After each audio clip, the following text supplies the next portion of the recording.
নমস্কাৰ মোৰ অসমীয়া বন্ধু বান্ধৱসকল আৰু পুত্ৰ পুত্ৰীসকল।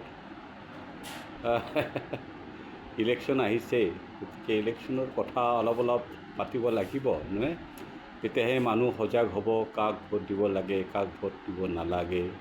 আপোনালোকেও আপোনালোকৰ মনৰ কথা ব্যক্ত কৰক, মই কৰি আছোঁ। হেৰি নহয়, এই যে তিনি গগৈৰ পাৰ্টিকেইটাই যে আমাৰ এটা শ্ৰেণীৰ মানুহৰ লগত খুব প্ৰেম কৰিলে, মৰম দেখুৱালে, আৰু যে তাহাঁতক প্ৰতিশ্ৰুতি দিলে, মই আপোনালোকৰ মাটি ঘূৰাই দিম, মাটিৰ পট্টা দিম।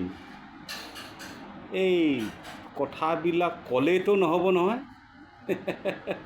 তেওঁলোকে আকৌ এই কথাবিলাক ৰিপিট কৰিব লাগিব ৰেলীত, যেতিয়া তেওঁলোকে বৰপেটাত, ধুবুৰীত, আমুকগঞ্জ তামুকগঞ্জ, নগাঁও এইবিলাকত যেতিয়া ৰেলী কৰিব, তাততো ভাষণ দিব লাগিব, আমি যি কৈছিলোঁ সেইটো কৰিম।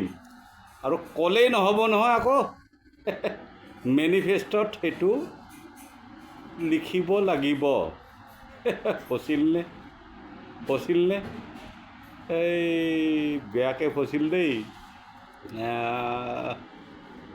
অসমীয়া হিন্দুৱেই হওক মুছলমানেই হওক, অসমীয়া মানুহৰ পৰা বাৰু তেখেতসকলে এনে কৰাৰ পিছত কিমানটা ভোট পাব ভাবকচোন।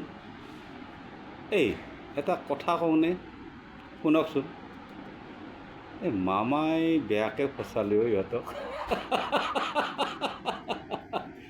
Thank you so' much. জয় অসম, জয় হিন্দ।